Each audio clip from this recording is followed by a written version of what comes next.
అయితే ఈ మధ్య మీకు చూసినట్లయితే ప్రేమతత్వంతో కూడినటువంటి సాధనల కంటే, ప్రేమతత్వంతో కూడినటువంటి దేవతా ఆరాధనల కంటే ఉగ్రదేవత ఆరాధనలు ఎక్కువైపోయాయి. వాటిపైన మీ ఒపీనియన్ ఏంటి?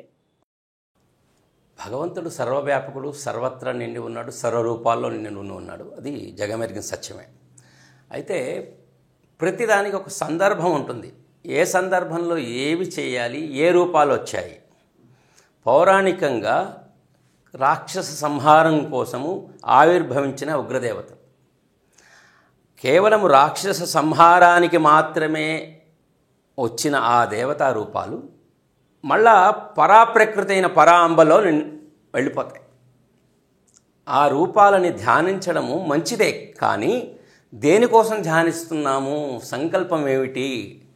ఏ రూపమైనా పరదేవతని, అమ్మా నాకు నా కుటుంబానికి క్షేమం చెయ్యి, క్షేమం కురు, నాకు సన్మార్గాన్ని ప్రసాదించు, నాకు జ్ఞానాన్ని ఇయ్యి, నాకు భక్తిని ఇయ్యి, నాకు ముక్తిని ఇయ్యి. కోరికలు, సాత్వికంగా ఉన్న కోరికలు, మనము ఏ దేవతని మనం ఆరాధించినా అభ్యంతరం లేదు. ఆ దేవత ఏ రూపంలో ఉన్నా మన కోరికలు తీరుస్తుంది. అలా కాకుండా ఉగ్రదేవతలు అనగానే వీళ్ళ ద్వారా మనం ఎప్పుడైతే రజోగుణ ప్రధానంగా ఉంటాయి ఆ దేవతాగణాలు, ఆ దేవతను ఆరాధించడంలో మనం రజోగుణాన్ని మనం పెంపొందించుకోవాల్సి వస్తుంది. సత్వగుణం ద్వారా ఉపాసన పనికిరాదు. ఆ రజోగుణం మనలో పెరుగుతున్న కొద్దీ ఒక్కదానికే మనం ఇదమిద్దంగా ఉండలేం. కేవలం నేను బాగుంటే చాలు అనుకోం. నేను బాగుండాలంటే వాడు పోవాలి. ఎవడు పోవాలి? నీ మీద ఏడ్చేవాడు, నీ పక్కింటి వాడు, నీ శత్రువు, వాడు పోవాలని రజోగుణం, నీలో ఉన్న రజోగుణం. ఎందుకంటే మొత్తం ప్రకృతి అంతా అమ్మ రూపమే. 2 రూపాలు ఉన్నాయి అమ్మవారికి, యోగమాయ, మహామాయ. నువ్వు ఎవరిని ధ్యానిస్తున్నావు? యోగమాయని ధ్యానించట్లా. యోగము అంటే భగవంతుడితో కలయిక, అది లేదు. ఈ ఉపాసనలు చేసేవాడు ఎవడికి కూడా నాకు ముక్తి కావాలి, నాకు భక్తి కావాలి, నాకు జ్ఞానం కావాలి, ఇది పోయింది. నువ్వు ధ్యానించేదేంటి? ఆ ఉగ్ర రూపాలైన మహామాయని నువ్వు ధ్యానిస్తున్నావు.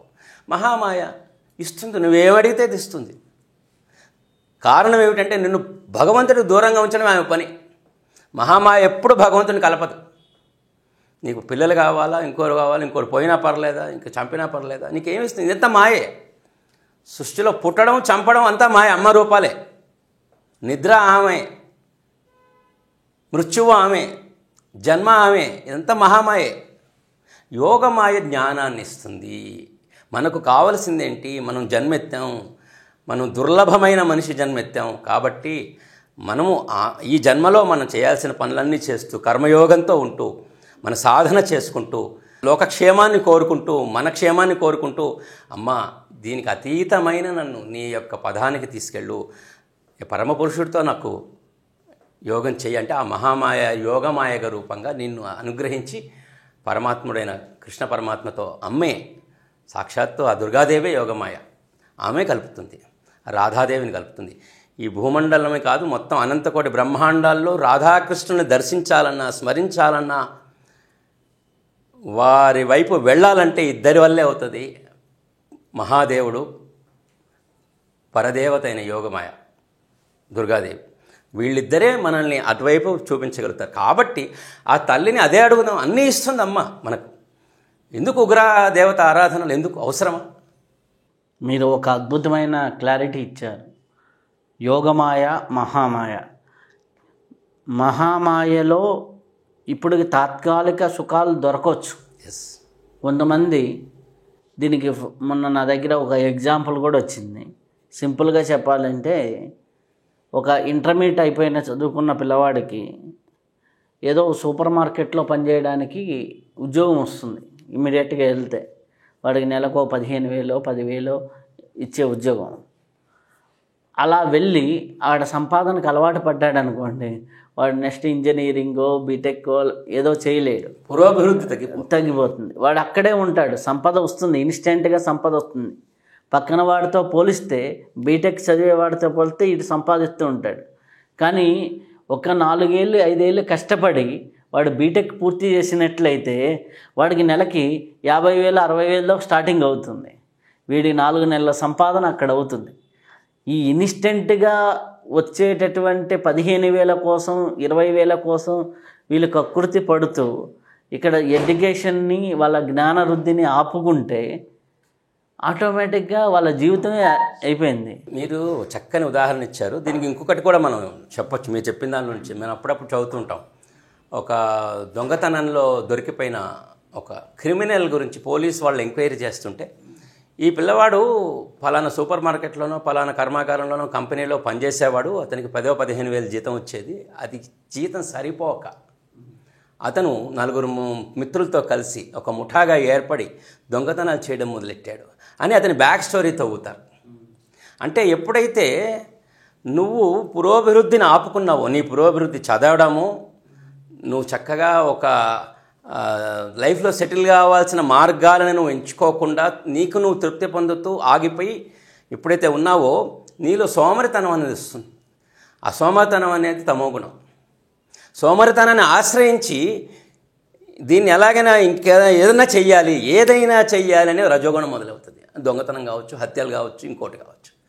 సో నిరంతరం నువ్వు కృషి చేస్తూ నా ధ్యేయం ఇది కాదు, నేను గొప్ప వ్యక్తిని కావాలి, గొప్ప సాధన చెయ్యాలి, గొప్ప వస్తువును పట్టుకోవాలి అని నీవు ఎప్పుడు హయ్యర్ థింకింగ్లో ఉన్నప్పుడు ఆ యోగమాయ నిన్ను ఎంచుకుంటుంది.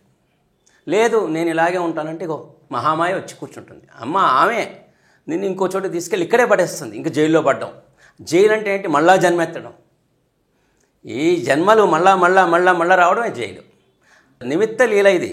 నిత్యం భగవంతుడికి లీల జరుగుతుండాలి, డ్రామా వేస్తూ ఉండాలి, షో జరుగుతూనే ఉండాలి. ఆ షోకి ఇన్ఛార్జ్గా మహామాయను పెట్టాడు. ఒక్క రోజు కూడా గ్యాప్ రాకూడదు, ఒక్క యుగంలో కూడా గ్యాప్ రాకూడదు. అనంత కోటి యుగాల్లో జరుగుతూనే ఉంటుంది. ఎవడో ఒకడు బహూనాం జన్మనామంతే జ్ఞానవాన్ మాం ప్రపద్యతే.